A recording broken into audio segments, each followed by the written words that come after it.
What's up and welcome to Kinda Funny's Game of the Year 2024, the biggest annual production we do here at Kinda Funny. Of course, I am your host, Tim Geddes. I'm joined today by Blessing Adeoye Jr. Good day, Tim. Greg Miller. Hi, Tim. Paris Lilly. Hi, Tim. Snowbike Mike. What up, Tim? Roger Picorni. Yo, Tim. And Andy Cortez. Hola, Tim. And of course, running the show is Barrett Courtney on the ones and twos. All of us have voted. We've all submitted 10 games, our 10 favorite games of 2024. Barrett has taken those lists. He's done the math, and he came up with the one list to rule them all that will represent Kinda Funny's taste in video games in 2024. We're going to go through those, starting with number 10, going all the way to number 1. We do not know what these games are. We do not know the order that they will be in. We're going to find out live with you, and it's going to be a very, very good time. If Indiana Jones is on this list, Paris and I are walking off. That's the agreement. The only two people in the video game industry who called it like it was, you know? We're already starting with this type of Called it like it was. Called it like it was. The decisions have been made. There will be no arguing. There will be none of that. This is all just for the positivity. It's all love. Right? This is all love. It's all love. It's all love here. There's so many great. Look at speaking of love. What's going on here? Andy. What an amazing set. Andy. So cool. You're so He cool, snapped. Andy. You know what? You get the prize. I was wondering who would get it. You get it. Oh, wow. Thank you. Oh, yeah. Piece of that's cheese. like- a little pocket cheese from Greg Miller. Thank you. And then, of course, shout out to Barrett so much for making such an amazing production here, moving the jib. We have some fun stuff going on. It's going to be great. So thank you for all the extra hard work put in here. Thank you to everybody showing up for this big event because it's going to be a blast. Remember, we are an 11-person business all about live talk shows. We just did an episode of Kinda Funny Games Daily, our daily video game news show that you can check out. It was me and Mike breaking down the latest Switch 2 rumors. And then after this, we actually have a very special thing as well. We're going to be doing a stream of Hyper Light Breaker. Woo! Andy and Bless are going to sit down with the devs and check that out. You excited for that? Super stoked. Going to be really, really cool. So right after this, you can see that. If you're a Kinda Funny member, you can get today's Greg Way. You can also get the Kinda Funny podcast this afternoon and tomorrow on YouTube and podcast services. I need to tell you, of course, about the Kinda Funny membership. You get the shows ad-free. You can watch and record them live, and you get a daily exclusive Greg Way. You can now get the Kinda Funny membership on Patreon, on YouTube, on Apple Podcasts, or on Spotify. And even if you aren't a Kinda Funny member, you can now get video on Spotify. Thank you all for showing up for that. It's been great. You can comment and stuff. It functions a lot more like YouTube. It's cool. Very cool to see. And some big housekeeping, a big announcement to make right now. Y'all wanted the Kinda Funny 10-year anniversary merch. You're getting it. It's live right now. KindaFunny.com/store. Greg decided to get the entire team the cool water bottles you see Roger and Andy have, and also a controller, and a notebook, right? Yep. What you got, people? You can now get that yourself. You can get the T-shirt in 2 different colorways. Of course, Kinda Funny blue or the orange of the Golden Gate Bridge there. Kinda Funny blue like the tattoo. You can exactly like Greg's tattoo, which is wild. And then also you can get the basketball merch there. So KindaFunny.com/store for a whole bunch of super cool stuff. Thank you to our Patreon producers, Delaney Twining and Carl Jacobs. Today we're brought to you by NVIDIA GeForce, BetterHelp, ExpressVPN, and MeUndies. But we'll tell you all about that later. Real quick, I do want to say if you want to be part of the show, YouTube super chat in. Let us know what your game of the year is. If you have any qualms with our list or whatever, super chat in and we'll get to those. Impossible to have qualms with this list. It's all about positive. You ready to start? I'm so nervous. Let's go. I'm ready. Oh, boy. Just really quick before we get into it, for anybody who's new here, the way our voting system works, everybody who votes their game of the year on their top 10 list gets 10 points. Their number 10 game gets 1 point, and every which way in between. I calculate it all together, meaning that if a game was miraculously our game of the year, it would get 80 points, and then I guess the least amount a game could get is 1 point. And then I order them, and the games that have the 10 best scores make the list. So, and if there's a tie, we let it ride. Yeah, and if there's a tie for game of the year, there's a plan in place for that. But we'll talk about that at another time. We don't do that weird shit where it's like, number 1 might be number 1, and then the next 3 are all tied for number 2. Sure. Yeah. And the 5th one is number 5. Nah, we don't do that shit. No. Here. Well, Cool. for game of the year, again, there'd be a plan in place for if there was ever a tie at game of the year. But again, we would talk about that at a later time. Secret delights. I love little secret delights, but I also love our number 10. What is it? This is Kind of Funny's Game of the Year list for 2024. Number 10. Tekken 8. Oh! Congratulations, Bless. Wow, this You wasn't did on, it. this wasn't on our Tied no, with- yeah. Wow.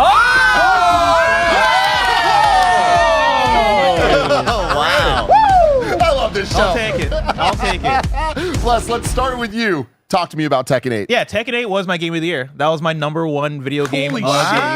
Yeah. I think it really came to fruition for me when I was talking about it on Alana Pierce's stream, where she had a bunch of us on, and we talked about like our objective arguments for what is the game of the year, right? And I think on a personal level, it is the fact that I've played for 120 hours, 130 hours, like, and I don't get tired of Tekken 8, right? I am still playing Tekken 8. Just this week, I had to pull myself off of Tekken 8 because I'm playing it so much, right? So, like, it is my personal game that I put in the most hours into this year, the game that I probably had the most fun with this year, the game that I think has provided the strongest sense of community this year when I talk about going to EVO and, like, hanging out with people and, like, you know, running into people where I've met friends this year that are like, yo, hop in our Discord, hang out. You know, we got a crew that plays Tekken 8, and it's always an exciting thing of, oh shit, there's a new person that I get to play Tekken 8 with. We had Xavier Woods in and Kofi Kingston one day this year where like they came through and we started talking about Tekken 8 and that led to us playing on stream, right? It is for me this community game that has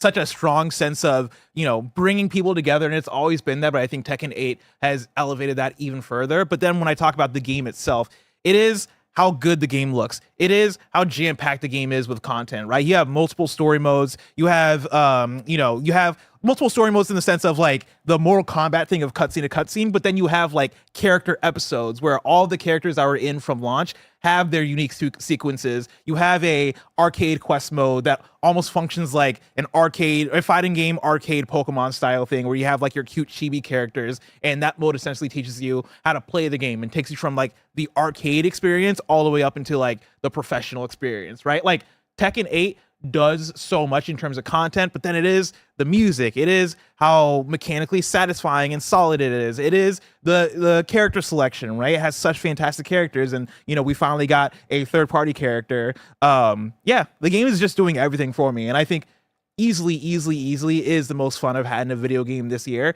and is like, I don't know, it's the hardest I can ride for a video game this year. I love that. Did anyone else have Tekken 8 on their list? No. I had it right at the back end of the list, wow. mainly from it's all the single player content. I love when fighting games have fun stories, and yeah, the little character vignettes is really what pushed it over the edge for me. I love how Mortal Kombat does its stuff, but Tekken, you're right, I think kind of elevates it to a different level, and it's just such a fun game to play. And it's one of those games that I don't take off my PS5 just because I get tricked into playing it so often, because when you're blading over and that music hits on the menu, I'm like, all right, well, I got to get a couple matches in here. So yeah, I think it was my number 10, but It was your number 9. Number 9, baby. Number 9. And that makes sense. I also want to shout out Tekken 8, I think, for even pushing me to be a bit of a better gamer, right? Just in terms of like, I've had to push myself. I get to certain ranks where I'm like, all right, I think that's it. I think I've hit my ceiling. And then I come back a month later and I push through it. And it is such a fantastic feeling. It makes me feel the way I felt when I played Bloodborne for the first time and I kept putting it off because I was like, it's too tough. Like, this game has me pushing limits in ways that I didn't know was possible for me. And so, yeah, it's a special video game. Hell yeah. Tekken at number 10. But tied with Tekken 8, we have Call of Duty. Roger. Hi.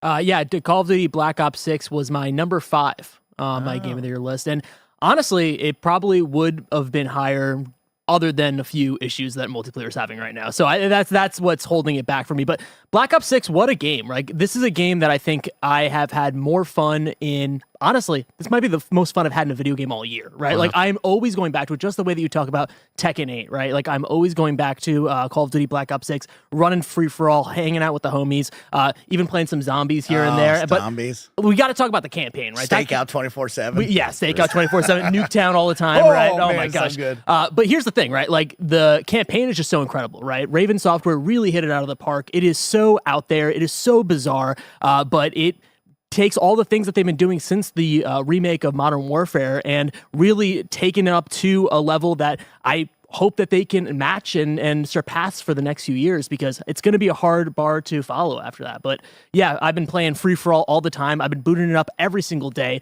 playing a little bit here and there. It is just such an incredible experience, and one that I am hopeful for the future of Call of Duty, but it's definitely number 5. It's one of my games of the year. Yeah, how exciting to see Call of Duty and Tekken on a Kind of Funny top 10, a fighting game and a Call of Duty. That's crazy. 2 firsts for Kind of Funny Game of the Year list. That's a big deal. I put Call of Duty, I think, number 6, somewhere right in the middle for me. But like Roger said, I could play Call of Duty each and every day. And what Black Ops brought to the table was a full package, right? The return of Prestige Mastery, which I love prestiging all the way up to level 10. So much fun. The Call of Duty Zombies maps have been fantastic. The idea of what they brought to Call of Duty Zombies with 2 maps, having that be able to hit the pause button and come back to it with your own little save file to go from there, having the new experience where they guide you through it so you can learn about the Easter eggs and the lore instead of just hoping to God you survive while your one friend shoots that rock 4 times and then runs up here and grabs a plane propeller, runs back over there. Now I got a super gun. You're like, I don't know how you did that. I'm fighting for my life. To the campaign, which was fantastic, like Roger said. This campaign took you places, gave you some wow spectacles with their big popcorn bombastic moments to some creepy moments that I think they really stretched themselves out for that you haven't seen in a Call of Duty title before, where it was scary, it was fun, it really brought it to life and did something different that I absolutely loved.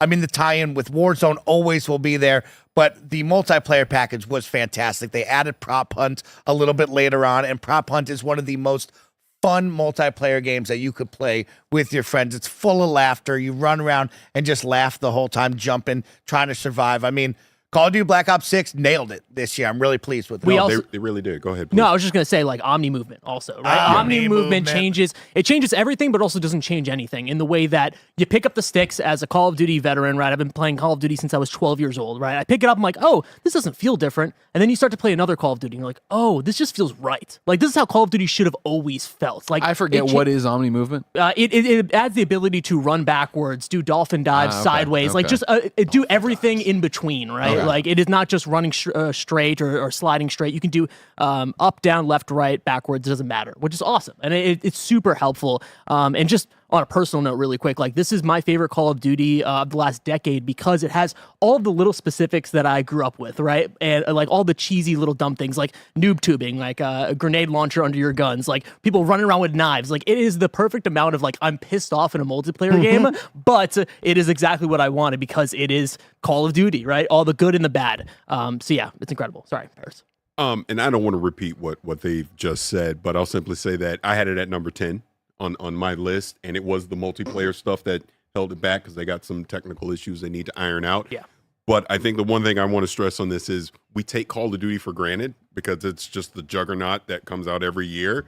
But this was the year where I played the campaign and I felt very satisfied by it. Yeah. In my opinion, probably the best one since the first Black Ops, right? Obviously, the multiplayer is what it is. Zombies, I kind of got into that this year. Been dipping my toe into Warzone. We got to do it on stream. Yeah. But it's the game that I felt like this was the first time in probably a decade, like you were saying, where everything clicked of all the modes, where it felt really good to play. Had a lot of fun. The story was engaging, and see the next Call of Duty this year. But this one was fantastic. It was really good. Yeah, just fix free for all, y'all. Yeah. That's the only game mode I fucking play, and it's just broken, just fully broken. I lose a match and it says I win. I win a match and it says I lose. And I understand it's number 5. I get it, right? Like, that's really high for a game that's broken, but also I fucking love it, so I'm gonna keep it. Yeah, what a fantastic one. It's the best, Tim. Yeah. It's top 5 campaign of all time. It's top 5 Call of Duty of all time. Yes. Like, this is going to go down as one of the moments where it's like, oh, that was Call of Duty at its very best. That campaign was super special. It just missed out on my top 10, but it was like, it was such a special campaign that I almost thought just for that alone, this should be in a top 10 somewhere. There was just a couple of other titles that edged it out. Edging. Let's get to it. Number 9. Number 9. Dragon Age: The Veilguard.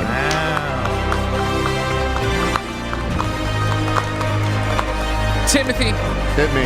Dragon Age: The Veilguard. is a great video game that got drowned out by the headlines surrounding it. Both, the writing's terrible, or it's trying to do too much for DEI or any blah, blah, blah, blah, blah. But also the headlines of this isn't a Dragon Age. This isn't what the hardcore of the hardest of hardcore Dragon Age people wanted. I don't like the art style. I don't like this. All of that, is a conversation and is the thing, obviously a discussion, a critical discussion to be had. But I feel like that smoke covered up what a great game this actually was. Moment to moment gameplay, so good, so fluid, so much fun to be this character, your Rook, and choose your background and go into the thing, and then what you're going to do and how you're going to do in the combat and this. The level design just being top notch of cool, you're in this area and you have to go that way, but if you go that way, you're going to find a secret, you're going to find a treasure, you're going to find something else there.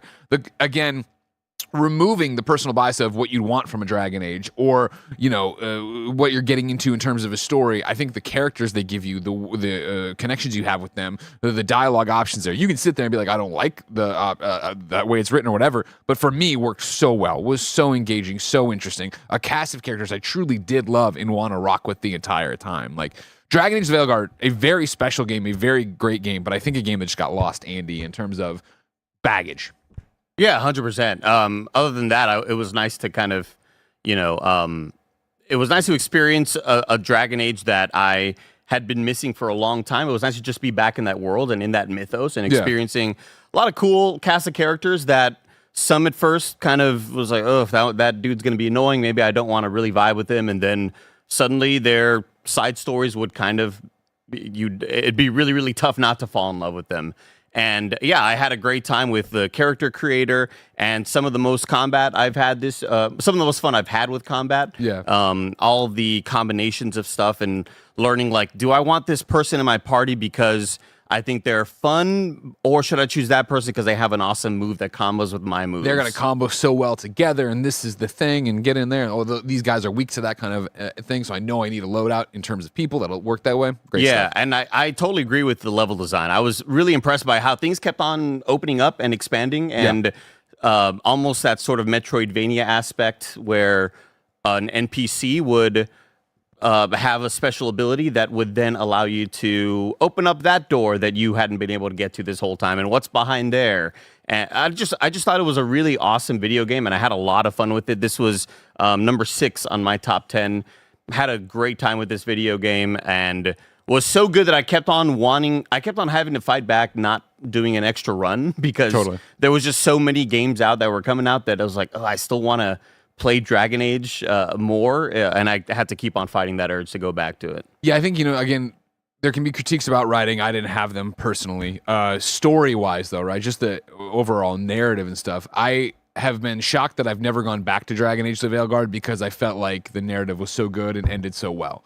Like, yeah, I wish if we had more time with the review, I would have gone and done all the side missions and done everything and 100%ed da-da-da. But even not doing that, jumping in and having the story that I had of this person lived, this person died, this was the MacGuffin, da-da-da-da-da. The way it ended, I felt like I really did close the book and put it back on the shelf, and I was completely satisfied with it. Really fun spoiler cast we had. What, Barrett? This was number 3 for me, I do believe.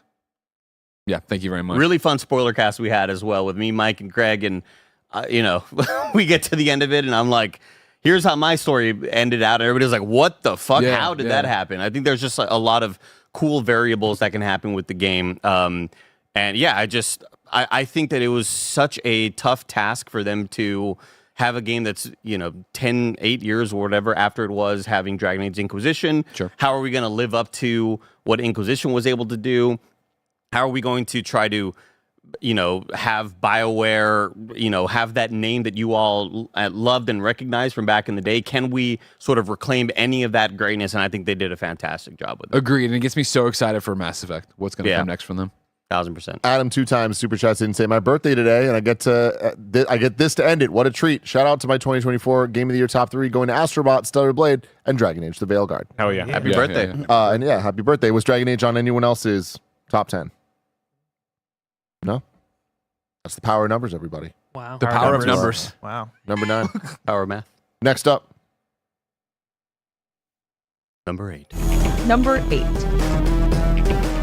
9 souls. Yeah! All right. Look at that. Oh, yeah. Very exciting. Barrett, I want you to kick off with this one. I would love for Andy to kick off this one. Nine Souls is a side-scroller Metroidvania that lost me at first. And it's a game that I wanted to love, but something about it was just kind of pushing me back. I didn't love the way the exploration worked out in the game. And it was when you're having issues like that with the Metroidvania and you're trying to go back to a game that you haven't opened up in a while, that could add to the frustration. And then I was just like, you know what? Let me just have this be the game that I'm playing right now and not really try to split my time between a lot of different things and get confused by what mechanics are in what game.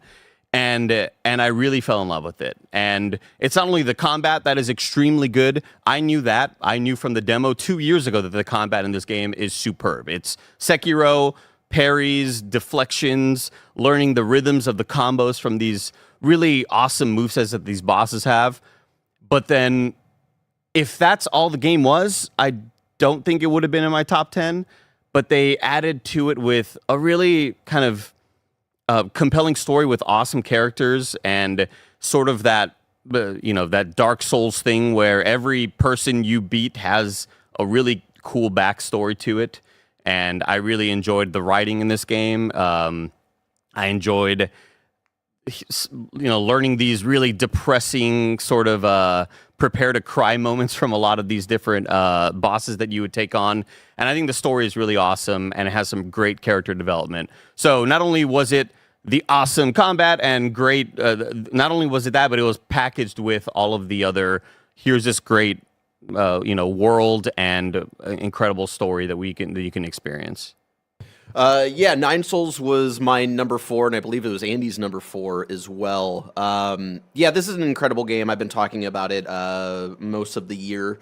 I forget what show it was at, but there was just something very striking about the art style for it that drew me in. You play as this adorable little cat boy, it's a solid, Metroidvania where a lot of the combat is very Sekiro inspired. It's a lot of parrying. It's a lot of building up parrying. And then the way the mechanics in combat works, you can build up parries to then use this dash mechanic that does more damage the more parrying you stack up and all this stuff. And I thought the different builds you could have, the amount of different abilities that you could unlock throughout the game were just so fascinating. Learning how people were taking on different bosses, watching Andy's one stream where you're taking on the two siblings, right, and seeing how different you played that versus how I played it, right.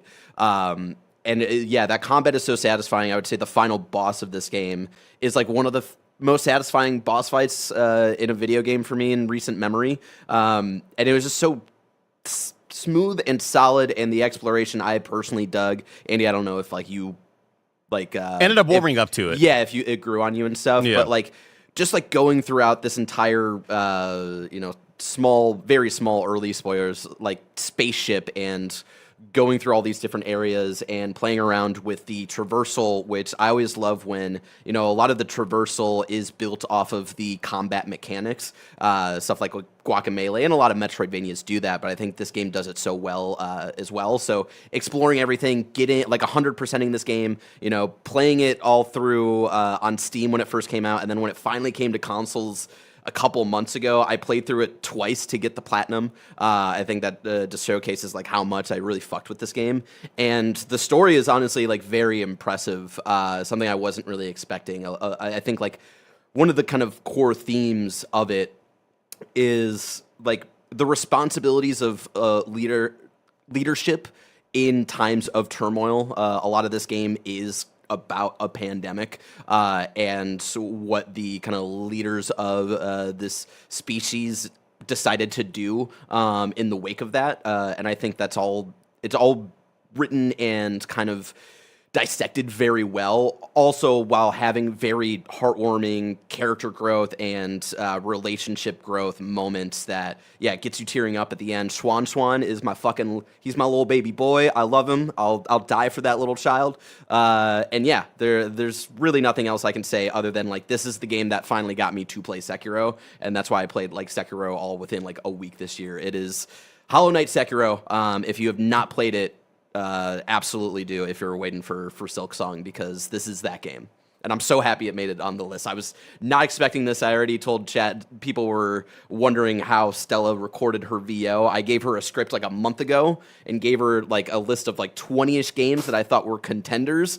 I had to hit her up this last week to do pickups for Nine Souls and Tekken 8 because I did not guess either of those making our list. So I had to make the Nine Souls video and the Tekken 8 video. I had to make from complete scratch just within the last week. So, amazing. Yeah.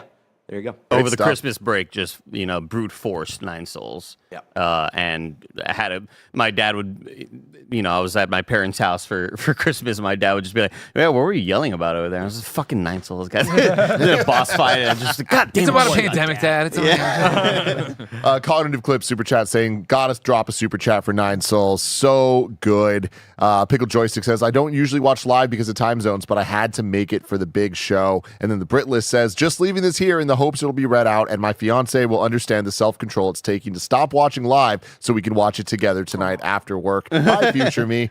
Hi, Britt. That's awesome. All right, next up. Number 7. Hades 2 Early Access. Hell yeah. Who wants to kick it off? You go, Tim. You said I will nothing. go. I'm so excited that this is on the list. Again, I've said this many different times. I think the early access kind of puts this in a weird spot because it is definitely my most played game this year. And I love it. I think that Hades 2 is going to end up just being one of the best games ever made. It is absolutely just spectacular. The presentation, the feel, the difficulty ramps, the fun of every single unique weapon, every boss, every enemy you're encountering. Like, this game is just, it's perfect, man. And I feel like it's this low on the list, high, depending on how you want to look at it, because it's early access. Like, I would have ranked it way higher on my personal list. I don't remember where I put it, but I would have put it way higher had this been a complete game, obviously. But this was your number 4. My number 4. And like, it's like for a year that had a lot of Tim games, this is a standout. And Hades 2 does everything Hades 1 does well, just so much better. Can't wait for this game to fully come out and just lose even more hours to it. Like, I feel like it is a perfect example of why I play video games. You start playing, time goes away. Yeah. You can just keep going. Every single run is just as satisfying as the last. Spectacular stuff. If I could just jump on that really quick to say it's not on my list because it was early access. And the way I did my top 10 was it's only games I've completed. So there will be certain games that won't be on my list. You'll be like, well, what the F? I didn't complete it. That's pretty much the same for me. Yeah. But to your point, this, when it is 100% complete and comes out, it's going to be a Game of the Year contender. Absolutely. Because it's so freaking good right now, just the way it is in early access. So I wasn't shocked to see it on the list at all because it's that good. But yeah, I mean, the complete game is probably going to be even higher when we get there. I said this on some show recently, but something I really love about it is we often talk about, it's the perfect Switch game, it's the perfect Steam Deck game, it's the perfect. Hades 2 is just the perfect game to play anywhere, whether it's on a TV, a computer monitor, ultra wide, portable. Like, it is just so scalable, and I think that is something that deserves some praise because I feel like the game's just fun. The game is just addicting, and the game is available in so many different places as well. So yeah, I love Hades 2. Andy? Sorry, I'm talking to Barrett right now in Slack. This was pretty high on my list as well. I forget exactly where I put it, but it was one of those where it's like, I'll put it on my list if others are going to be putting on their list. If not, I probably won't do Just it. Stand for something. Believe in the games you believe in. Give me back the cheese. You don't earn it. We did have a conversation. We did have a meeting about like what was allowed for the Game of the Year, and it was it boiled down to like, I personally don't love having early access on the top 10, but the argument being like, it was something new that came out this year that devs have been working on. It's eligible. So yeah. Yeah, it's one of those where it's like, I didn't want to not put it out there and just have it die, like have it die on our list. And I knew Tim was going to put it on his list, so it's like, I might as well do so as well. And Thank you. It's definitely the game that I've played the most this year, I think. I would put it up there with Deadlock in terms of just play time. I have about 60-something hours in it. And it's one of those that I put around 35 plus hours when the game first came out. And then when we had this newer update drop where Ben Starr plays the role of Prometheus, came back to it and have put another, 15 to 20 hours into it. I can't stop playing the game. It's the game that I just keep going back to. And every time I try to play a game for review in bed that's on my Steam Deck, a game like Citizen Sleeper 2 that I've been playing, I look at Hades, I'm like, might as well just fire it up for a run. Unfortunately, the runs are getting really, really, really long now. I kind of wish that there was how in Returnal you'd be able to skip certain earlier levels and they'd give you like here's a little voucher for like level up points or whatever, like a Disney Fast Pass or something. It's not a bad problem to have more Hades, but the runs are getting so long now, and when they're in the 40-minute mark, I was like, okay, this is getting a little unwieldy, and I'm glad that devs have kind of agreed that, hey, roguelites should just have save states. You shouldn't be penalized if you're 40 minutes into a run and you want to quit. That shouldn't be on you because not everybody has that much time. I remember back in the day with certain roguelites, you'd have to just end a run and the run was over. And I'm glad we've kind of woken up and been like, no, let's allow people to quit mid-run. It's a game that I will continue to play forever and forever. And I totally agree with Tim that this will be one of the best games of all time when it's all said and done. It's crazy to think about how good Hades 1 is, and Hades 2 I think improves on it in almost every single way. Like I fucking love how refined it is mechanically. Like the upgrade system is great. They changed how the cast thing works, right? Like they replaced it with more of an area of effect hex kind of thing that I'm using way more, that I think is way more fun to use. And this is like one of the difficult ones where I played so much of it at launch, like probably maybe 20 to 30 hours, somewhere in that realm. And I got to a certain area where I was like, oh, this is going to open up a lot more of the game. I'm just going to wait until the full thing comes out. And so like, it's that weird thing where I'm sure if I kept playing it, I'd be where, Andy and Tim are as far as, oh, this is a top 10 for me. But whenever this does come out, right, I'm going to play it. And it's probably going to be a top 3 for 2025, 2026, whenever they finally push 1.0. And I can't wait for it. Let's get to the next one. Number 6. Animal Well. Yeah. There you go, Raji. Everybody. Good stuff. Exciting, everybody. Roger. Animal Well is my number 2. Whoa! What? Shocking. A little bit of a spoiler right there. But yeah, number 2 on my Game of the Year list is Animal Well. A game that fully came out of nowhere, right? Like it was, there was trailers out there. Of course, it was being published by Big Mode, Donkey's publishing unit. So I was like, okay, I was aware of it, but it didn't really look like my type of game, a Metroidvania. But it is, I booted it up and just lost my entire soul, and just became obsessed with the Metroidvania for the first time in my life. Being able to find different secrets and come into work every day and talk to Andy and be like, hey, did you find this thing? He's like, no, I found this other thing. The thing I love about this is the lack of combat, right? Like I talked about that on the Smileys a little bit, but the idea that this game has no traditional combat, you are just essentially trying to survive inside of this animal kingdom, and just trying to not even get powerful, just trying to get sneakier, right? Like it is like Animal Planet when you watch like the prey who just is able to adapt and to camouflage and to burrow under things. Like that's what you're doing with household objects. It's a very unique and interesting video game where you're picking up a bubble, right? A bubble blower, and that is changing the way that you play this game completely fundamentally. It is such an interesting and deep video game in terms of how much there is to it, how many secrets there are. Even though I did finish it, I could just tell that there's so many little things that I was not noticing, and it's all right in front of you, right? Like every single thing in this game, all the design, everything is just right in front of you. You just have to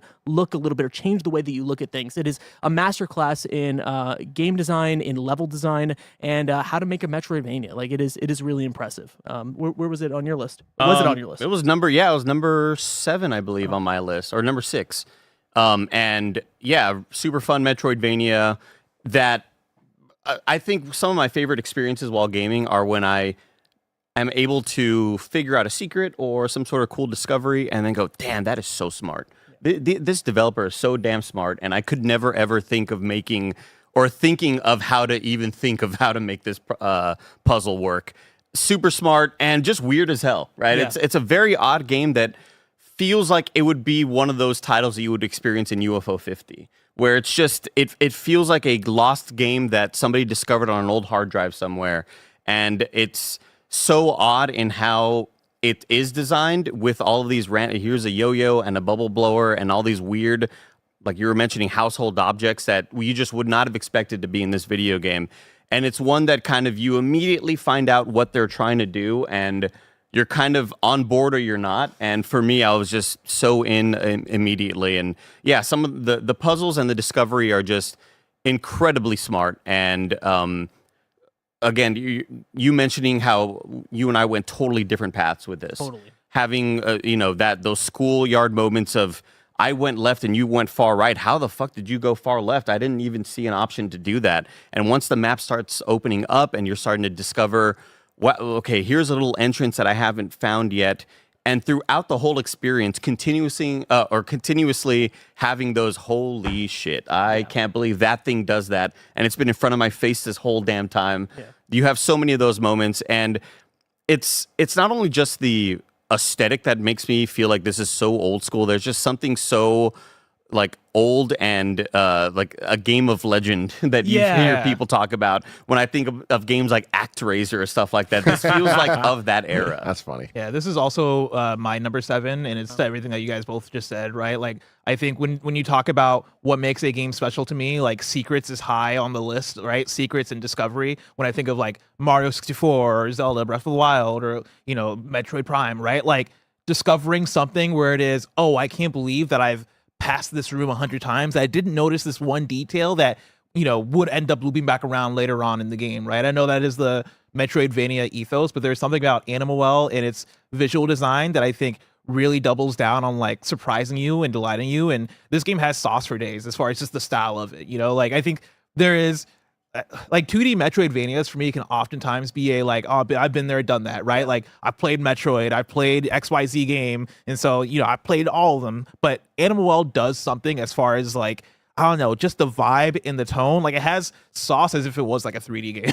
Yeah. Like there's something about just the art style. I played with like the scan lines mode on, right? And like you look at it and it's like, wow, this game looks good, but it also sounds good, and there's like an echo and a vibe that is the particles when you explode something, and like the firecrackers like blowing up and shit. Yeah. The sound design there was really fantastic. Yeah. And it totally breaks those Metroidvania norms because it is so unique. Whenever you play Metroidvania, all right, when's my double jump coming? When's my air dash coming? When am I going to get this one ability that you see in every Metroidvania ever? And this one kind of does that, but in a much different way that you would ever expect. Your character never powers up, right? Like it's just all about the things that you get, right? In the way, like the game, I also love games that let you kind of break them if you want to, right? Like there are certain items that I got where I get to a place and I'm so stuck. I am like, man, I cannot figure out how to get to like the next ledge or whatever. And the main reason is because I wasn't supposed to get to the next ledge yet. I didn't have the right item. But through just sheer perseverance, I found a way to like use an item. I can't say it on the show because I don't want to spoil any of the item usages, but like there was one where I was like, once I figured out how to get to that ledge without getting the right item for it, I just felt like God. And I love games the powering up is you understanding more and more of like what the items do and how they can be utilized. I just like talking about this game. It almost made my list. It was very close to making my list. It got edged out by something else. But I thought this was a great Metroidvania. I wasn't as in love with it as you, Raj, but like playing through it, I think after y'all did, like I could very much understand of like, this is a fantastic time, and it's crazy that like, was it one person that worked on this, or it was like a small-ish team at least? Well, Basso. One person, Billy Basso, made the entire engine, all the sound effects, everything in this game. I think it took like a decade to make this game. So it's incredible stuff. And there is this. I won't spoil the moment. There's one moment in this game that I think everyone that has played this understands. Where all of the knowledge of the game happens, and you have to really be on it. And I'll never forget playing through that moment and going through and being like, okay, shit, well, this thing's gonna happen. Well, I gotta make sure I know every single ledge here, and I'm going through and I'm practicing, and then you finally have that moment and you go through, and it was like this big explosion climax of the game. I was like, holy shit, like this is really incredible, and this is something I'm gonna remember forever. This is one of the all-timers for me. Yeah, I'll just add in, it didn't make my list because I didn't start playing it until the holiday, but this is goddamn perfect on the Steam Deck.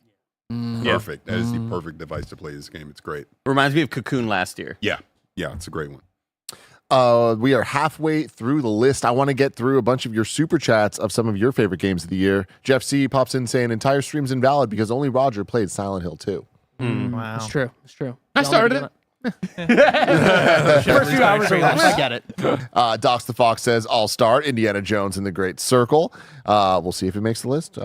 We have 5 spots remaining. And remember, ties can happen. So maybe more than 5 games will be talked about. Abdia says, I want to put in a vote for Nikki Goddess of Victory for Mobile Game of the Year. Just saying. Luke AG says, my game of the year would be Cult of the Lamb Unholy Alliance. Oh. Devontae Chisholm says, my game of the year is Concord. RIP. So. Me too. Me too. It was number 3 on mine. Then we talking back about Dragon Age. Nanopazzo ITA says, spreading Dragon Age love, making a necromancer made the connection with Emmerich, Yeah. Emmerich special. He was a big brother mentor to my rook, that felt incredible. And then Mr. Kyle says, Lorelei and the Laser Eyes is my game of the year. Puzzle game set in a creepy mansion, Remedy-esque story, amazing soundtrack, wild visuals. It's a 1 gig download. When do y'all play it? I think Kirk from the best way someone pitched it to me is I think Kirk from GameSpot said it's like the best Silent Hill game that isn't a Silent Hill game. Wait, Yeah. I haven't heard of any of that. I haven't heard the Remedy-esque thing. Oh shit! I'm playing this fucking game. You're just It's like It's really gonna like make you think of like it's gonna be the make or break of like, do you really like puzzle games? But outside everything else besides that is very that. every single thing vibe. I hear about Lorelei is like, oh, this is my kind of game. I booted it up twice now though, and both times I'm like, not now, not now. I have to be in the right state of mind. Gotta for be this in the right game. Yeah. mindset. Well, everybody, you can get the Kind of Funny membership on Patreon, YouTube, Apple Podcasts, or Spotify, and that'll get you the show ad-free. But for everyone else, here's some words from our sponsors. Kind of Funny's Game of the Year 2024 is brought to you by NVIDIA. It's undeniable that 2024 was a great year for gaming, and we saw a ton of innovation and, honestly, mind-blowing advancement in graphics. Our friends over at NVIDIA GeForce had a hand in that, and we're not just looking back, we are looking forward with them. This past year, we were treated to a stellar PC adaptation of Horizon Forbidden West, and NVIDIA made sure that the burden that came with advanced PC graphics was imperceptible, thanks to DLSS 3 in-game keeping those frame rates high. How many of you took on Rook's journey in Dragon Age the Veilguard? The ray-traced reflection and ambient light in this game are a joy to experience, and again, all made possible from BioWare's partnership with NVIDIA and DLSS 3. And as always, top of mind for us is Black Myth Wukong, a game we really liked here at Kind of Funny, and with realistic full ray tracing bringing out the highest level details, NVIDIA DLSS 3 wrapped it all up in an immersive boss battle showcase. And with NVIDIA's new GeForce RTX 50 series cards coming soon, Black Myth Wukong is one of several titles coming up in 2025 that will benefit from DLSS 4. NVIDIA's newest AI-powered graphics booster, creating insane frame rates for what will be some of the most demanding games ever published. Stay with us throughout the year and we'll keep you updated on all of it. This episode's brought to you by MeUndies. At some point in our illustrious love lives, we've all asked our partner the same age-old question that guys have probably been asking for thousands of years. Am I big? While MeUndies doesn't know the actual answer to that, or if your partner gave you the actual truth, this Valentine's Day, they can help you look huge with their contoured pouch and ball caddy. Choose from tons of awesome Valentine's Day prints and styles and match undies with your special someone for an extra special holiday treat. From all black classics to fun, expressive prints, MeUndies has a look for everyone. Y'all know I love MeUndies. All my black t-shirts are MeUndies, including this one I'm wearing right now. Try MeUndies out, and if you're not happy with your first pair of undies, it's on MeUndies. This Valentine's Day, good things come in big packages at MeUndies. Get 20% off your first order plus free shipping at MeUndies.com/kindafunny. That's MeUndies.com/kindafunny for 20% off plus free shipping. MeUndies, comfort from the outside in. This episode's brought to you by ExpressVPN. Going online without ExpressVPN is like not closing the door when you use the bathroom. Even if you think you have nothing to hide, why give random creeps a chance to invade your privacy? Internet service providers, including mobile network providers, know every single website you visit. ExpressVPN reroutes 100% of your traffic through secure encrypted servers, so your ISP can't see your browsing history. It hides your IP address, so it's even harder for third parties to track your online life. It's so easy to use. You just fire up the app and one click gets you protection, and it also works on phones, laptops, and more. I use ExpressVPN everywhere because it gives me so much peace of mind that I can explore the internet safely. Protect your online privacy today by visiting expressvpn.com/kindafunny. That's expressvpn.com/kindafunny, and you can get an extra 4 months free. expressvpn.com/kindafunny for an extra 4 months free. This episode's brought to you by BetterHelp. What do you want your 2025 story to be? Every January brings you 365 blank pages waiting to be filled in. In 2025, maybe you're ready for a plot twist, or maybe there's part of your story you've been wanting to revise. Life isn't about resolutions that fade by February. It's about picking up the pen and becoming the author of your own life. Think of therapy as your editorial partner, helping you write new chapters and create the meaningful story you deserve to live. Some of my best friends use BetterHelp and love how helpful it can be for learning positive coping skills and how to set boundaries. If you're thinking of starting therapy, give BetterHelp a try. It's entirely online, designed to be convenient, flexible, and suited to your schedule. And it serves over 5 million people worldwide. Write your story with BetterHelp. Visit betterhelp.com/kindafunny to get 10% off your first month. That's BetterHelp, HELP.com/kindafunny. BetterHelp.com/kindafunny. And we are back. Let's get to our number 5. Number 5. Elden Ring Shadow of the Earth Tree. God, look at Rolana just popping off back there. Looking great. And Tied with...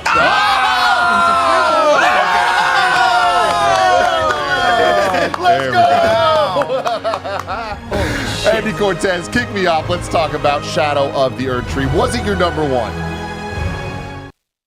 Double check. As long as that music's playing, I'm like, is there about to be another time? Like, what the shit's going on? Double check. I think it was. Yes, it was my number 1. Wow. Wow. Talk to me about it. It just rocks, man. Like, they made a full ass video game that just took so much more of your time and frustration and gave you extra white hairs after these incredibly difficult boss fights. But there's such a feeling of discovery still while exploring this DLC, and these areas are massive and uncovering secrets from these random NPCs just sitting out in the middle of nowhere. And what's this dude's deal? I want to find out. And I don't know, there was just something still so special about this experience that somehow lived up to the expectations. After all of the years waiting and like, is there going to be a DLC? Maybe it's not going to happen. And the fact that it did come out and they still were somehow able to exceed any and all expectations, adding new weapons, adding new enemies, new incredible bosses, boss fights that could definitely like rival any of the boss fights that you experience in the core video game. I think fighting Mesmer is still one of the coolest boss fights I'll ever experience in any From Software video game. I freaking loved this game. Had a great time with it. Played through it during the review period. Played through it with Still Mike co-op, and it's just like it always delivered. It continued to deliver, and I'm still like halfway through on another playthrough where I'm doing like a no summon run. Incredibly fun. Yeah, everything they do is just gold. I had it as my number 2 because of everything Andy said. It was a fantastic experience. It was so much fun. I was blown away by the size and scope of the DLC. I really didn't think that they were going to put something out like that. I thought maybe 3 to 5 bosses we'd see, really smaller contained area. No, they went just like they did with Elden Ring, and they blew me away. I had so much fun sharing the experience with Andy. I know a lot of you all know my list always is a lot of multiplayer games because I love video games with my friends. And sharing the frustration, the fun, the late nights of yelling one more time, one more attempt. Phase 2 boys. Different bosses. It was amazing, right? And, the scattered trees or whatever the heck, the new mechanics that they added to level up and stuff like that was a whole lot of fun. I will always remember Shadow of the Earth Tree. I'll remember the memories that we made, the fun bosses, just the laughter, the dying, the frustration. Really cool. I mean, the hippo boss, still one of my favorites to think about. That crazy purple guy on the horse, still one of my favorites to think about. Grimace. The guy riding the rhino. I mean, it's like you could just go down the list. That crazy sunflower. Oh my gosh. so much fun. And the soundtrack. Yes, exactly. Like, come on. And we almost missed Tim's wedding because of this. You know, if we didn't beat that final boss, we weren't going to go to Tim's wedding, and that was a big deal. So, Phase 2 boys for life. It was a lot of fun. Phase 2 boys. Did Shadow of the Erdtree make anyone else's list? This was probably the toughest cut I had to make on my list. Yeah, this was one of those ones where throughout the entire year, I thought it was a given. Like, as the year goes on, I keep an ongoing list of what I think my top 10 is going to be. And I think for the entire year, I had Shadow of the Erdtree on there. And in December, as I was looking at my list and I was like trying to figure out the final list, there were too many good games this year that was like, I couldn't bring myself to be like, the DLC to Elden Ring is going to push off some of these other games that I think really deserve to be on the list. And so, like, I made the really, really tough decision to not include it on the list. But still, even with that, right, like, you got to acknowledge how masterful this is as a DLC. In the same way that that I mentioned Hades, the fact that Hades 2 was able to uplift it in every way. I feel like Shadow of the Erdtree took so many of the elements of OG Elden Ring and pushed that stuff further. The amount of verticality there is on the map is so impressive. The way that you'll enter a cave and enter out of like an entirely different area that looks so dynamically different. The boss fights are super cool, right? Like, Shadow of the Erdtree gave me more Elden Ring in such a delightful way. But yeah, it was the tough thing of like more Elden Ring, even though it's spectacular, versus some of the other things that I really cared about that I wanted to be on my top 10. Yeah, I was in the same boat as you, Bless. It was very close to making my list, and it was just that same, like, this is probably the best shit that is now in Elden Ring in terms of level design, in terms of boss fights, in terms of music, in terms of, like, storytelling as well. I thought, like, they improved upon that a lot. It felt like you were actually in a lot of action. Story was happening, evolving with you in the world, which I found very refreshing compared to like the base game. But yeah, there's just so many other games I was like way more passionate about, and like the further we got away from Shadow of the Erdtree, I was like, it's so hard. It's so hard to vote for it. Yeah. Any final thoughts on Erdtree? That scary swamp. Awesome, just engaging. Tim, no, shut up, you scary swamp. Tim, tell me about fucking Prince of Persia. He made a stealth section in Elden Ring. It was crazy. That are in the game. He's describing things. No, he's right. He's right. There. Exactly. Don't forget totally about right. it. And then I won't forget it. I am so happy that Prince of Persia Lost Crown made the list. Did you think it was going to? I did not. I did not. It is my number one. I've talked about this a lot. This is, again, a very Tim Geddes year for video games. Like, it was hard for me to choose a number one because when we have games like Astrobot or Final Fantasy VII Rebirth that are just so my shit. But Prince of Persia Lost Crown stands out. And the reason is I grew up loving Prince of Persia. And I think that as a video game franchise, I don't know if I can think of another one that has reinvented itself as much as Prince of Persia. And I've loved every evolution that it's had. Like, thinking back to the original 2D games, some of the first video games I ever played at Kevin's house on his computer, and just being blown away by like what it was, and just the thinking about a platformer that was more of a puzzle than it was like a Mario type experience, and thinking about the combat in a way that was very difficult. It's like you would go up against the sorcerer and like I got my ass kicked, and it was one of the first times that a game beat me. And I was like, oh, I need to get better to be able to play this. And I love that experience. Obviously, the Sands of Time trilogy, that is my Prince. That is the Prince for me that I'm like, that entire trilogy I loved. That was a game that I would wait every year. I'd pre-order it and be at EB Games like the moment it drops so I can get home and play through. And I loved everything about it.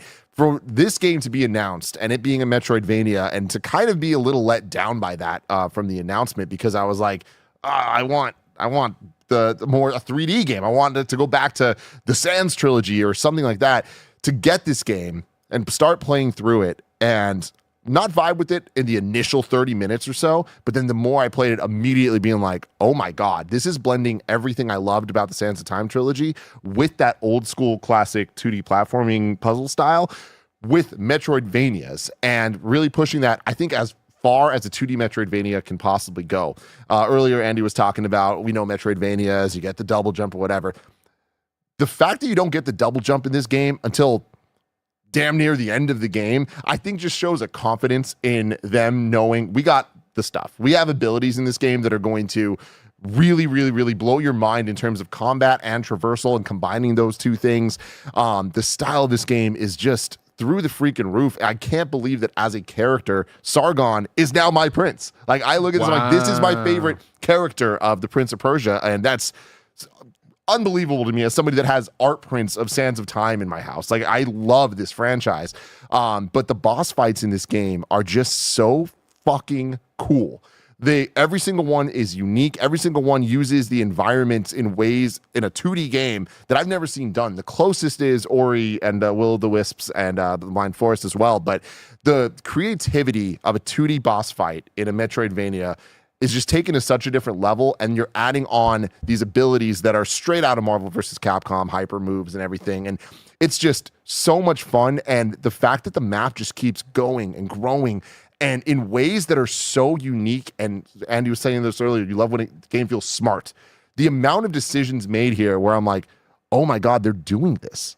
And they pull it off. It's so special. I'm going to think about this game forever. I think I'm going to replay this game many times throughout my life. Like, Prince of Persia Lost Crown is very, very special. It is my number one. Who else had it on their list? Because someone must have. So, Barrett, where did I have this on the list? Number 4. Okay. I knew it was like 3 or 4, but it's, I mean, echoing everything that you said. In my personal, like, no, let me start this way. It's crazy to think that game is about, it was a year ago. It's been a year since that game came out, and it was kind of kicked off 2024 as the first big game of the year. And it stayed at, that was like my game of the year for a long time. I'm like, this is the game of the year, it's the game of the year, it's the game of the year. For everything that you said, because this is probably one of the best 2D Metroidvanias I've ever played. I think the boss battles were fantastic. I think the traversal, the combat, the level design, the art style of what they were able to do. And I'm not a big Prince of Persia guy. I don't have the love for it that you do, but I've learned to appreciate it with Lost Crown. I just thought it was phenomenal. And if anything, I think it's probably underrated in 2024 because I don't think a lot of people got to experience it. But I think anyone that did play it can appreciate everything that you said. We always see those like Twitter videos. Is it Sunhi Legend? Mm-hmm. Yep. Right? They're just like popping off with like crazy action games. They're just like, look how cool this combat system can look if you're incredibly good. And you rarely see that for 2D games. But Prince of Persia, even if you're not that good at games, it looks like you're Sunhi Legend playing a game. Like, it's just mixing the different abilities together, specifically some of the time-based ones. It's just freaking cool. It's straight up some of the coolest fighting game combat in a 2D platformer with, and I talked about this before, but when we went to Summer Game Fest and I was able to preview Replaced with, or not preview, but me and Paris were able to sit down and play Replaced, that sort of really cool noir HD 2.5D sort of looking game. I immediately had the muscle memory of Prince of Persia combat. And when I didn't have that, I was kind of dissatisfied because the combat in Prince of Persia plays as you kind of want it to feel, right? If you hold up and hit melee or hit the attack button, the enemy's going to get sent up into the ground. If you jump up, double jump into the air, knock them down, they're going to fly back down. And if you happen to use the ability where you put your clone self in the sky and then you hit that button to rewind back to that clone, it's just so creative and with how deep it gets. This is number 9 on my list. I beat it during the Christmas break as well and was so happy that I did. It honestly probably would have made the list had I not beaten it, just because I was so impressed with everything I'd experienced thus far. But the boss fights being as creative as they are and having to utilize your full kit, and there was one boss fight where I was like, I don't know what to do with this attack. And I don't have the experience with it so far because I haven't played this game in a while. And I YouTubed, how the hell do you... And I was like, oh my God, that is some of the most impressive, smart stuff I've ever seen in a game. Now I get to use this kit and this move that I kind of forgot existed. Yeah, it's so good. The way the traversal... intermingles with the combat and knowing all those spots you get to go back towards to once you unlock that new ability. It's so good. And I think I would have loved it a lot more had it gone more for, regardless of how hype the 2D sort of, or the 3D sort of animation stuff is whenever you do a special ability and the camera zooms in and you have this like sick ass animation. Regardless of how hype that is, I wish that the game had been a little bit more in terms of Hollow Knight, the way it does its storytelling, where it's all very obtuse and you're kind of just having more of a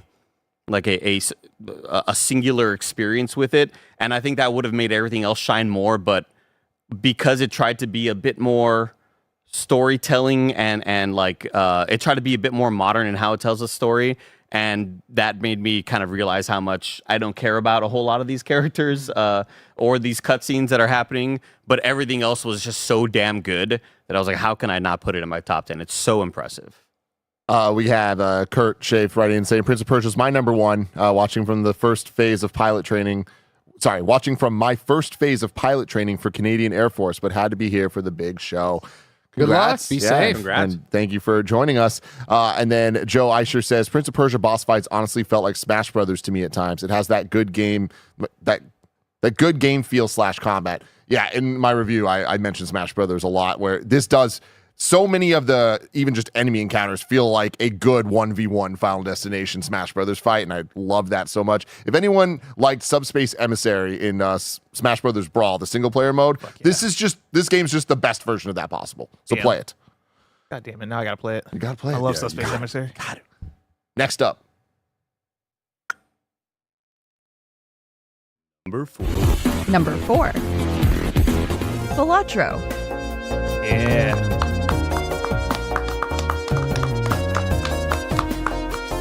who thinks they had Balatro highest on their list? I gotta check my list. I think I had it 2.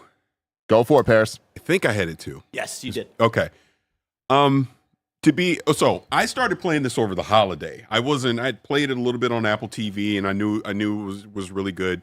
But over the holiday, I was sick, and I loaded it up on the Steam Deck. This game is cocaine.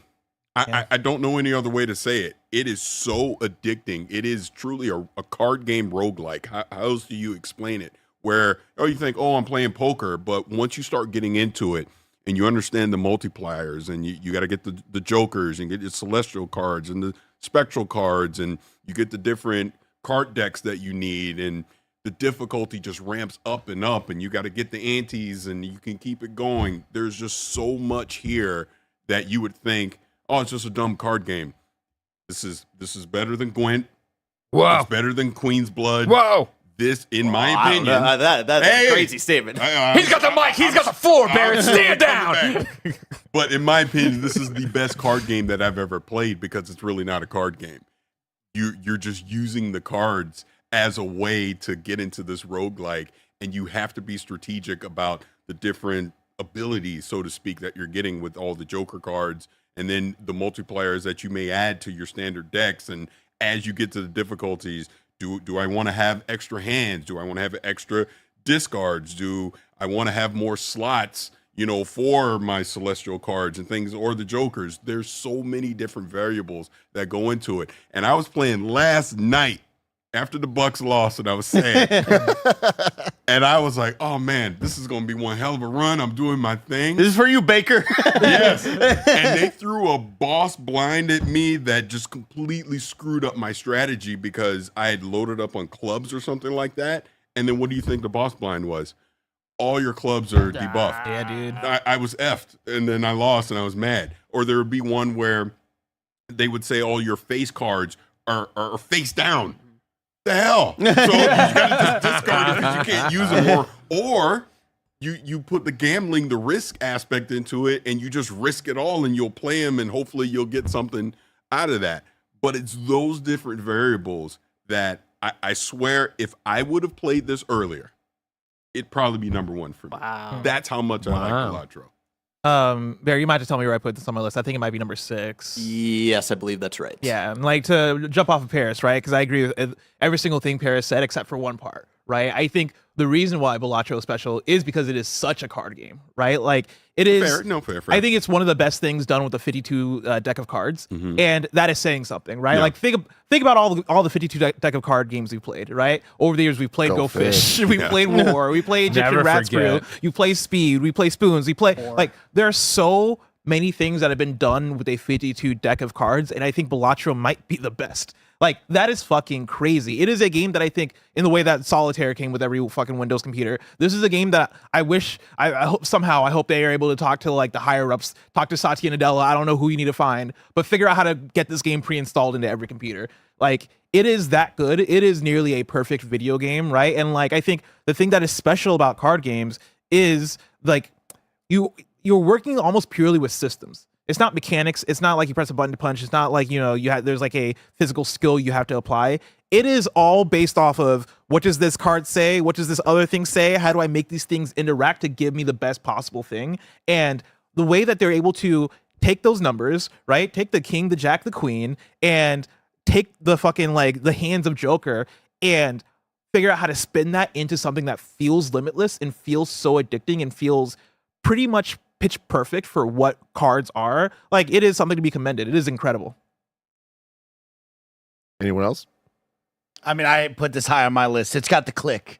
Where You and I clicks had it and at- it sings, and it's the best feeling ever in a video game. You and I had it at both number 5, Mike. Yeah, I really, really enjoyed Balatro. I loved every moment when I was absolutely ripping it apart and just tearing through a run, or when I'd hit a wall and get absolutely destroyed and I'd have to restart and go, okay, how do I pick up the pieces? What do I want to try this time? You have so many different ways of playing it. You don't always have to rely on the same trick that you had the first run that you beat it. And so it is fun to experiment and try new things. I love the system of, hey, if you've done this 1,000 times, you can skip a couple blinds if you want to, but there's risk involved in that one. You don't have to play every single hand. And I think that's, like Andy said, with some roguelites, right? Like, you sometimes just want the passive, well, put me back to where I was, right? But there's risk involved in that because you're not as strong as you once were. But I loved this game. This was a great one. But that again goes back to where I was talking about the strategy of it, because like I was the play session I had last night, I was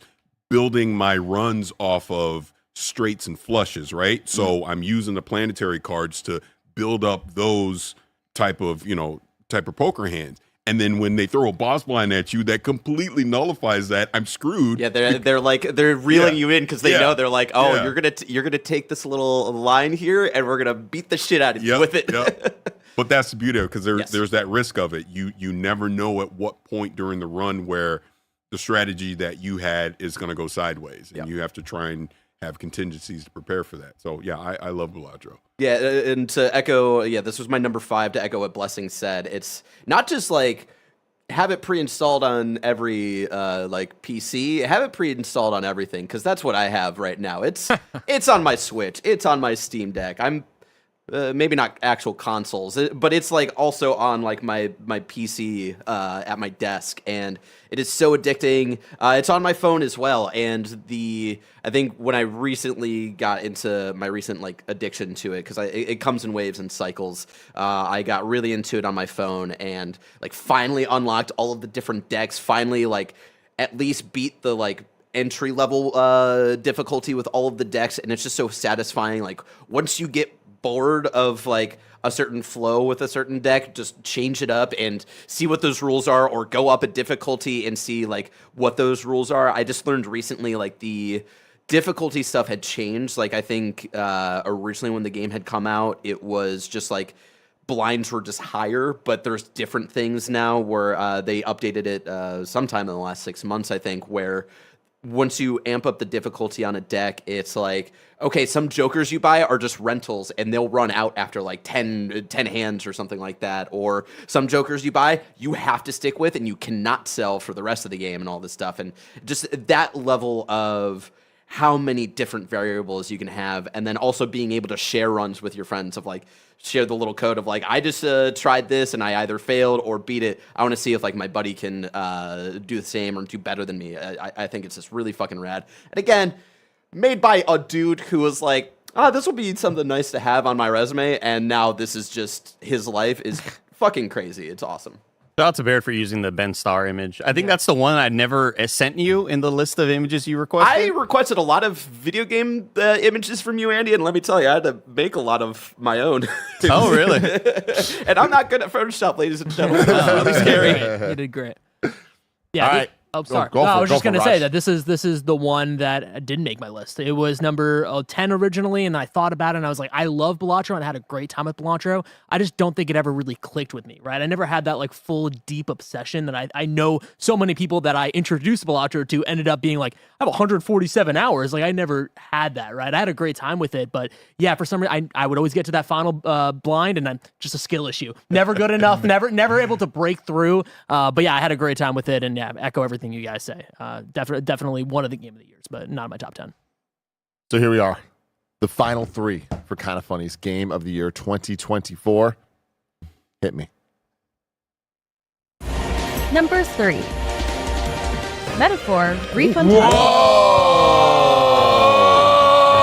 fucked up. Y'all suck, man. Y'all suck. I was watching these suck. chips fall, and I'm like, Metaphor's going straight to the top. Metaphor's going Y'all don't straight to the deserve video fucking games. top. You don't. You have a fucking fantastic video game right in front of you, and you let it go down to number 3.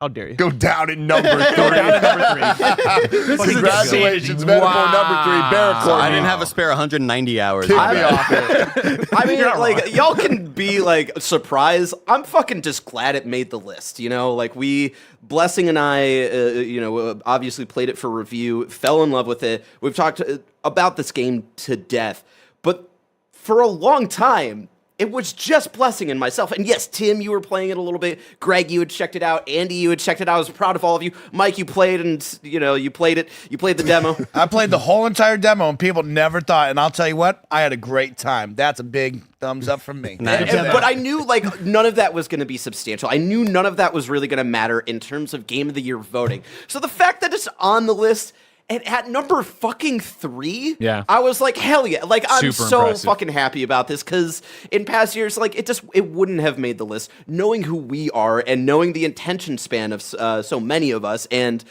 turn-based not being everybody's thing, like, I'm happy it's here. I love it so much. It is my game of the year. There's something not cathartic, but just something very, emotional about playing a game about an election in an election year and seeing the commentary that Studio Zero under Atlas had to talk about democracy, but then also their meta commentary on art and why art matters to real life, and it's not just we play it for escapism, because art is about being a mirror to real world problems in real world politics, and the people who fucking complain about keep politics out of my video games. This game gave a big middle finger to you, and we're like, games can be inherently political. Shut the fuck up. We're going to sit you down and we're going to explain to you why. I fucking adore it. The combat system might not be the most new outside of Persona and stuff, but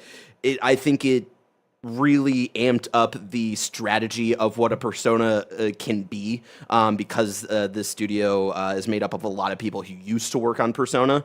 I'm just so happy with this game. I hope they continue with Metaphor as a franchise. It fucking kicks ass. But here's the thing. It wouldn't have been nearly as high on this list if one person hadn't voted for it. Roger, take it away. Metaphor ReFantasio is my game of the year. It is Wow. You get the cheese. I think it was a toss up, right, between Animal Well and Metaphor. I was going back and forth, but over the break, I got really, really deep into it, and it just blew my mind. I think that story is so special, right? I'm not necessarily. Oh, you want the cheese back? I'm just gonna put it on display for you. Oh, okay, thank you.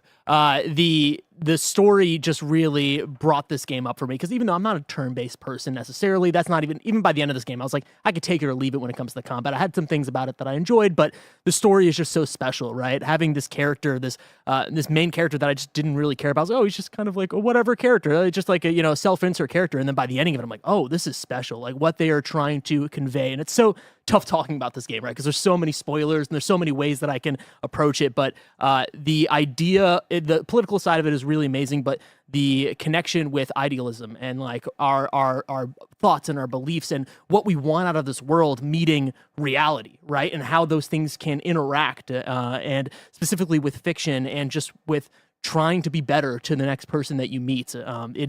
It is such a beautiful thing, and I know that this group of characters are going to live with me for a very long time. This is my group of characters, right? Like I see Hulkenberg, I see someone mention, I just start smiling, right? When you were showing the gameplay for the B-roll during the Smileys, right? Like I'm getting emotional looking at these guys. I'm like, God, this is my crew. Like these are my people. Heisman is an incredible character. Basilio is an incredible character. Like this is my crew. This is my world, and I hope that this gets a sequel. I hope that we can continue down this rabbit hole, because man, I don't know if I will ever go back to Persona 5, because this was I did finish this game like yesterday, and like it was just like it was so a lot the last 10 hours of just like trying to beat it, and like I'm not good at I'm proud of you, turn-based because you games. texted me on Saturday and I was like, uh-oh. Yeah, I know. Yeah, I'm- the first thing I heard you talking about today was complaining about Yeah, it. exactly, 'cause 5 hours were miserable. I got a text exactly. from Roger on Saturday and was like, I think I soft locked myself in this final boss fight. And I was Yeah, like, because I'm so fuck. bad at the game. I'm so bad at like the actual like turn base of it all that I was just like, that last boss is so hard. But powered through it, and I still was tearing up. Right, I was like, this is a special experience. This Power is of friendship. Yeah, power of friendship. Honestly, yeah, I unbelievable. Could not believe that I even finished this game. Started the game, finished it, and it's on my number one. Just complete left turn. Power of Love friendship and power of collective action. God fucking. It's incredible. I fucking love that game. Incredible stuff. Bless you. Yeah. And here's the other thing.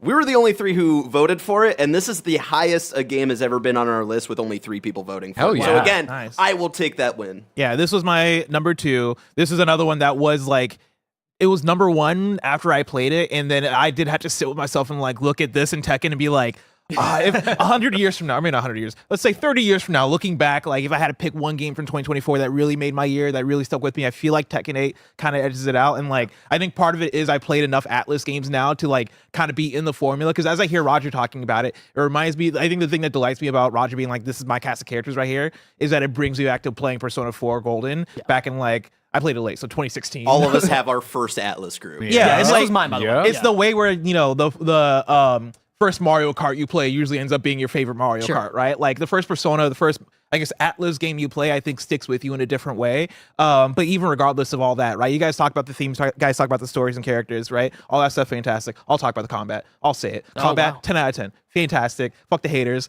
right? Fuck people who are like, oh, there's been job systems before. I don't give a fuck, because like the way that it works in this game is so fucking good. I love the upgrade system. I love the archetype system. I love how it interacts with the social systems in the game and with like, you know, the social links essentially, right? I think they call them followers in this game, right? Like how all of it loops together. It works like so many other previous Atlas games, but I think they've found this stuff. I think they've found a flow with it. I played Persona 3 Reload during break, which was kind of tough for my brain to readjust to after like playing 60 hours of Reload, hopping into Metaphor, playing 100 hours of Metaphor, hopping back into Reload, right? But even going back, right? Like it's the thing of, oh man, yeah, I really, really love the combat system in Persona, but there's something about Metaphor where I am locked in and I am strategizing in ways that I'm like, man, this is what it's about, right? Like there's like a final set of side quests that I think Barrett missed, and I think Roger missed as well. That I did that like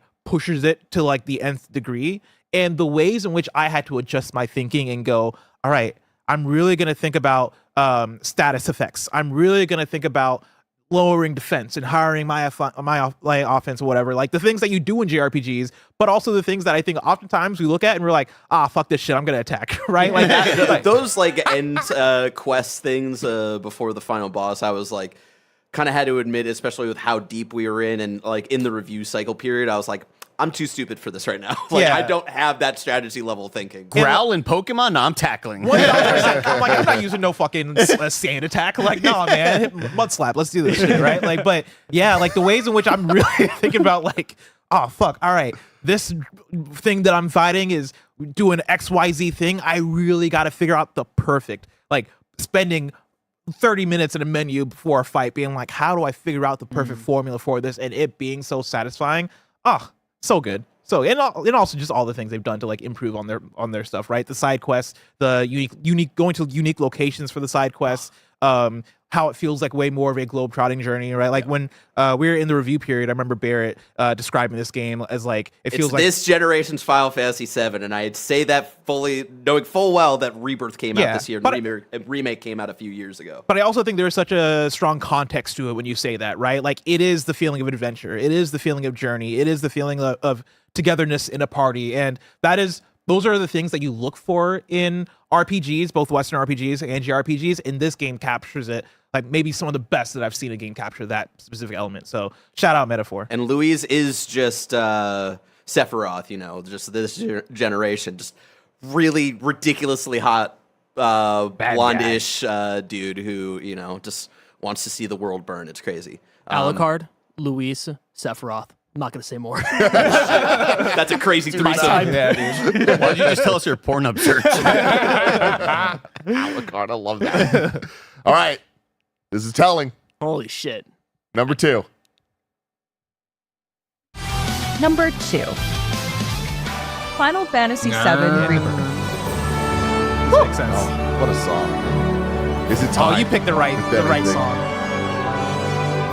She deserves it. Goosebumps. For Aerith, everybody. This is my crew. You know what I mean? This is my crew that I've been hanging out with for decades at this point. Final Fantasy VII Rebirth, number 3 on my list. Had to do a lot of thinking about. Holy shit. I mean, come on, guys. Prince of Persia, Astrobot, hard times for your boy. That's fair. Hard times meaning the best times Nico ever. Dorico. So, that was on the list, but not that high. No, Final Fantasy VII Rebirth. Like I feel at the end of the day, Astrobot is a better video game. It's in terms of quality. Final Fantasy VII Rebirth. I think that there are nitpicks that I have, and not everything about it is utterly perfect. But what is perfect, and there's a lot of it, is so my shit. The combat in this game is probably my favorite RPG combat ever. I think that it combines turn-based with action in such a great way. It took everything that Remake did and just ups the ante. I feel like the different movesets of different characters, in fact, all the new characters in this, adding Yuffie, who was also an integrate, but into the core game of this, I think added so much, and I had so much fun switching my team out, and pretty much everyone but Kate Sith, I was like in love with their moveset. What's wrong with me, laddie? I mean, I like him as a character, just not so much. Really good. But yeah, I mean, this game, it is cheating to have the songs and have the characters and have the story beats and all that. Yeah, we get it. But for how it made me feel, despite going into this knowing everything and knowing how they might take things and what they might do, the amount of times I've thought about the Scarlet boss fight, like the first game never gave a shit about that stuff, but I think about that fight so much from a gameplay perspective, presentation perspective, but character story moments, like the way that Cloud dodges things. That's all I'm going to say. The way Cloud dodges things, that makes me feel shit, Andy, and it shouldn't, but it does.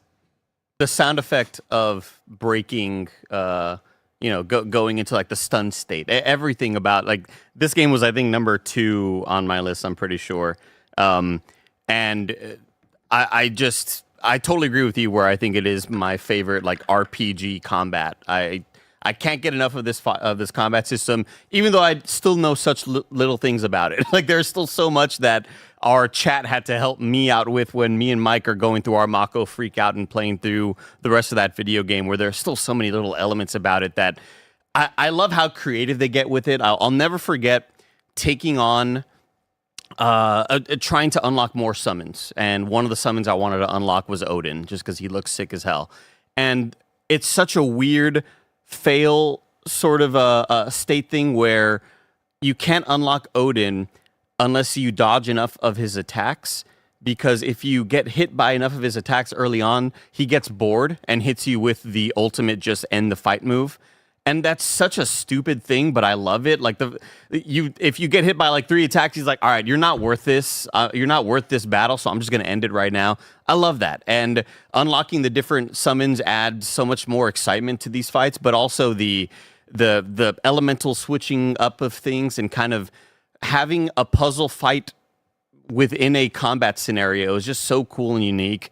The cast of characters, not only were there so many emotional, amazing character moments, but super hype, over the top action things that just make you fist pump in the air, to go along with just really awesome, like emotionally resonant moments and softer kind of scenarios where you're not expecting to see emotion out of certain characters, and you do, and you start to kind of fall in love with everybody in this cast and crew. I loved the journey. I think that there's a lot of extra bloat that I didn't have a whole lot of fun with. And even then, I still have this game this high on my list because it was like that special of an experience for me. And got to spend it with Snowbike Mike, and We got to spend time together. Power of friendship. power friendship. You know, I feel like one of the big things that has to be talked about is the relationships and like the dynamics between characters. But obviously there's all the shipping and all the like, you know, that stuff. And that is fun. And I feel like this game leans into it in such an amazing way, like even more than the original did, of like the date scenario, right? Of like all of us, the conversations we had in this office about who we went on the date with and all that, like there was like real anger in like how some of it went and something like that's awesome. And that doesn't just happen. That is by design. But I think one of the relationships I love the most in this game and how it's presented is Aerith and Tifa together as friends. Yes. Like every time you see them like high five or just like look at each other, like there's just so much love and care it made into making sure that these characters feel fleshed out and they're not just like, oh, we know how they were and like we've built them up over these years or whatever. It's like they feel like authentic people. Like it's very, very cool. Barrett, I saw you pop up. Yeah, I just wanted to echo the relationship stuff, and also the date where I think I got Barrett, which I was annoyed by, but then as that date goes on, I'm like, no, this actually kind of fucks, and I feel like, to me at least, should be the canon version, just because, like, let's be honest, Cloud can't get no bitches. Like, let's be like, dude, that dude sucks. No, ass. mine should be canon, And bro. I got needs- Kate Sith. and he needs to be oh my god, Man, I got the best one, dude. I got Tifa, and like, let me tell you, I'm not somebody who ships usually when it comes to like media. I'm not somebody who's like, oh, these two people need to end up together. You can tell how good Blessing thinks his point is by how much he cocks his head. when he's delivering the statement, he's about to spit fire. kick your feet up right now. It's just the things that I saw in that cutscene. Oh, it had me like fucking like fist balled up just at my desk. Like, I can't believe they did it. I can't believe they did. Like, I can't believe I'm watching this cutscene right He's not here. wrong. This shit means something to me, man. This was my number 3. I had this actually above Astrobot, right? Like, and this was one that I think would have been my number 1 had maybe some different story choices been made, right? And had like, I think this game is flawed, but regardless of it, like it still is masterful at the same time. And it is one of those things where I struggle to find the best comparison to, I think, describe how grandiose this game feels as you play it. Like, it feels like it's special. One of the things I mentioned earlier is like, you know, the game bathes in its source material. The game does so much to uplift what it is and where it comes from and how much it knows people already love the source material that it's working with. And as I'm playing it, the music, the presentation, like how they take their time and cut scenes between characters and how they like really make every moment feel like something important. It feels like Disney. It feels like Star Wars. It feels like Lord of the Rings, having not seen Lord of the Rings, but it feels like something that is bigger than life as media. And like, you know, there is something about that really stuck with me as I played through it and that like I couldn't let go of. And I think, you know, I say all that and, you know, I bring it back to even the open world design and, you know, what we talk about with Queen's Blood and how Queen's Blood it's not just a side game. It's not just like a side card game. There is a quest that's involved that makes you care about things, right? You can collect music and play things on the piano. There's like so much. I love when open world games find things that are so unique as far as like discovery and like, you know, things that are like, shit, like I can't believe I'm doing this activity and it is like a regular thing and this loops back on itself, right? Like I just love how much goofiness and like how much playfulness. I think playfulness is the word I'm looking for. Playfulness there is in the open world. Yeah, I think this is a special one. And yeah, I think it fully deserves the number 2 slot here. You touched on something there.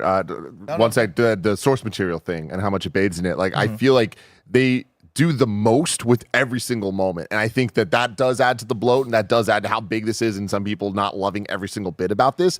But I love that they treat the face-off of Cloud and Sephiroth or the date of Tifa, whoever, as big as they treat them going to the beach. You know what I mean? Yeah. Like, and it's just like, it's so crazy, like how hard they go with every single choice. And like, that's special to the people that care. Mike? Oh, no, I was going to piggyback off of Bless and say something dumb. But I put it at number 10 for me. I loved this game. I've never been a fan of the combat. It just really hasn't clicked for me. But I'm in it for the story. I'm in it for the music, the characters, the journey. And somehow I have fallen in love with Final Fantasy because of this remake and rebirth. So, yeah, I loved every moment that we got to spare with me and Andy finishing it up to We know who Kate even Sid just is me. now. Who the hell's that purple Who the cat? fuck is that? Fucking hell, we figured it out. Yeah. It's a blast. It's a great game.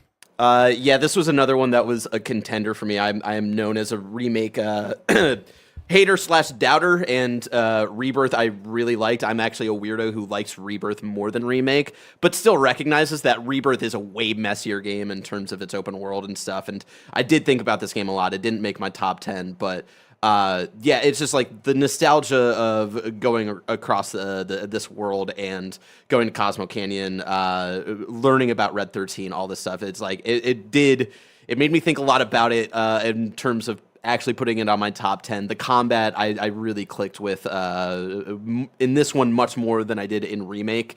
And Yuffie, shout out to Yuffie being broken as hell and being fun as hell to play. But here's the thing is that, like, this is the first year that we don't have one Janet Garcia on the panel. So I don't feel like there's enough shit talking. And so the reason it didn't make my list is, like, the last 2 hours of Rebirth, like, really just kind of soiled that entire experience for me. The more I got away from it, and just, like, it felt like a very Coward's Way Out in terms of storytelling. I know there's a lot of plot things you could describe to me, but it was just... I think Jacob Geller from MinMax said it very well, where so much of Remake and Rebirth is about the ending of Rebirth, and when you fumble the ending of that, it's just like, oh, what are we doing here? But, I still love my experiences with, like, Queen's Blood and going out and doing, the escorting dog side quest. Bow, wow, wow, bow, wow, wow. Like, fucking awesome shit. I can hate it, but I can also love it. All right. We have a couple super chats for Final Fantasy. I want to talk about those before we get to our number one. Yeah, that pregnant pause. I thought we were going into. I thought we were going to crown the king. Dean8149 says, just saw the Rebirth Orchestra this weekend. What a soundtrack. Oh, my God. Yes. Co-op64 says, Rebirth is my favorite game ever. Wow. The best cast with the best soundtrack in all of gaming on a globe-trotting adventure. This is Nick from Co-op64. That was another thing I meant to mention I forgot to mention, is that, like, yeah, I think this is one of the best casts of characters of all time, right? Like, it is the Metal Gear franchise and the modern God of War games for, like, the best cast ever in a video game. All right, y'all. It's time for Kind of Funny's Game of the Year. And Kind of Funny's Game of the Year is... No way. It had to be. It had to be. Forgot about this one. Did it? I was holding my breath as we got up here. Well, I mean, like, once I saw Metaphor go 3, I sighed. I was like, all right, Astro's got it. You know what I mean? Metaphor, I know, came on strong with Rod here at the end. Obviously with Barrett the entire time. Obviously even with Bless. But it's one of those that I think Astrobot reminds me a lot of Zelda from last year. Where it was like, yeah, it's great, it's awesome, whatever. But like, then you start looking for other things and talking about the other things and trying to shine lights on what personally resonated with you so much. And Astrobot just resonated so much with me. I'm so happy to see it. Of course, for haters in the chat, obviously because I'm a PlayStation fanboy and would only vote for that for Game of the Year. For everybody else, just because it's an immaculate game. Like, what a joy to play. And again, I am not the leaderboard. I am not the speed run. I am not the guy who wants to have his self kicked back down the mountain and work your way back up. But the challenges they did put in Astrobot, that final master level, right, where I'm going to start at 11:30, I'll be done and in bed by midnight, and it's 12:15, and I turn it off. I'm like, I got to go to bed, and I'm going to fucking come back tomorrow when I'm not tired. I'm going to fuck this shit up and come back and do that and have that vibe and that feeling, that rush to it, like, so fucking good, let alone the fact that this, me and Tim have talked about it off air and through text, like, Astrobot is Ben's Super Mario Brothers. Wow. Like, he sits there on my portal and plays Astrobot. When we're downstairs, he's done playing Forza, and he's now done playing Sonic. He wants to play Astro. And to see him run and jump, and he's got an Astrobot charm on his backpack now that was on the Christmas tree that you guys brought back from Japan for him. Like, his connection to it as a child versus my connection to it as a gamer and everywhere in between, and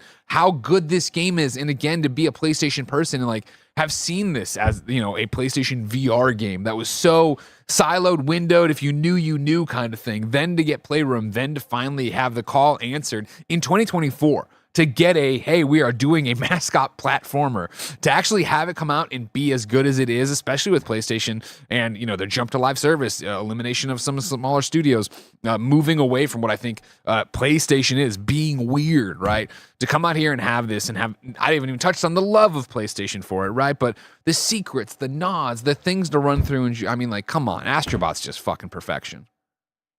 I'll add to this and say it was my number one. It was my number one too. Obviously, I'd been screaming it since September when it came out. I can't even remember the last time I was in the studio what it was for, but it was right before Astrobot came out for review. And we were all in here. Everybody just had a smile on their face. Everybody was just, excuse me, grinning from ear to ear about this game, about how much they loved it. And to me, I get it. It's a love letter to the Mario games. It's ripping off 3D Mario. We get all of that. But it's executing it so well. It's just a fun ass game to play. Yeah. And there's like you mentioned, the challenge levels as you get to the end game of it. Sure, it starts off easy and you got the cool Uncharted levels and the God of War levels, but man, when you get to those challenge levels, they're gonna have you cussing at 3:00 in the morning, because I know I was trying to play this game. But when you complete them, there was that sense of satisfaction as well. The production values of it was so good. The music of it was so good. It was just a great video game. And when I think about the industry, when I think about all the games that have come out in the past few years, this was such a breath of fresh air to go, hey, let's just get a fun platformer that everybody can enjoy. And I would say that, like, because you see all the discourse on social media, and I could always tell when someone hadn't played it. Oh, this sucks. I don't know. Oh, you didn't play it. Because it's like everybody Game for babies. Yeah. Everyone that's played it, and I mean played it to completion, they get it. It's just a fun ass game. It was the most fun that I had this year playing a video game. So, yeah, game of the year. When we did Alana Pierce's Game of the Year thing, where Greg and Bless and Tim were on, Janet was on there as well, and she made a point about how we just don't take 3D platformers serious, and we just get, like, for some reason, they just get put in a different category because they are lesser than, or preconceived as being lesser than. And I kind of compared it to 3D animated shows, where it's like, oh, that's a movie for kids, though, right? It's like, well, no, it's not. Like, it may. For some reason, we've just kind of collectively thought that this is not to be consumed by adults or to be taken seriously as adults. And I'm so glad that Astrobot came out and just showed everybody that, yes, you can come out with a game like this and it will still bring a smile to anybody's face. And it's so hard to not just be completely joyful while playing this video game. I was just so impressed by all the secrets, and anytime uncovering a new thing, just couldn't help but smile. Love this video game. It's no secret, like, I take 3D platformers very seriously. Like, I love them so much. Whether they're good or bad, I still love them. And this just does it right. It does everything right. Like, I feel like they took it seriously, and they really were like, hey, let's make a game with Nintendo magic, but have the tech of the PS5. And they showcase the tech of the PS5 so brilliantly. Yep. Like, the use of the DualSense adds to this game so much, the entire experience, and just having the sound design be as impeccable as it is. And the mics, all the stuff from the DualSense itself, it adds so much to me. I said this on the Smileys last week, but the octopus boss fight, the phases of that and just the way that it progresses, like, it's just thrilling. It is like, this is why I love video games. This fun, all of this coming together, like, it makes me emotional thinking about that boss fight. And I always just like pointing that out, because it's not really that special of a moment. It's just an example of the entire video game. But it gives you God of War 2018 and Ragnarok level of set piece, sort of like grandiose shit where camera's flying and Astro's kind of flying and lands in a new spot, and here you are for this next phase. It's so well done. Every time you're given a new gimmick, right? Every time you're gonna get large, you're gonna get small, you turn a metal ball here. It's like, oh man, like, yeah, this is so much fun.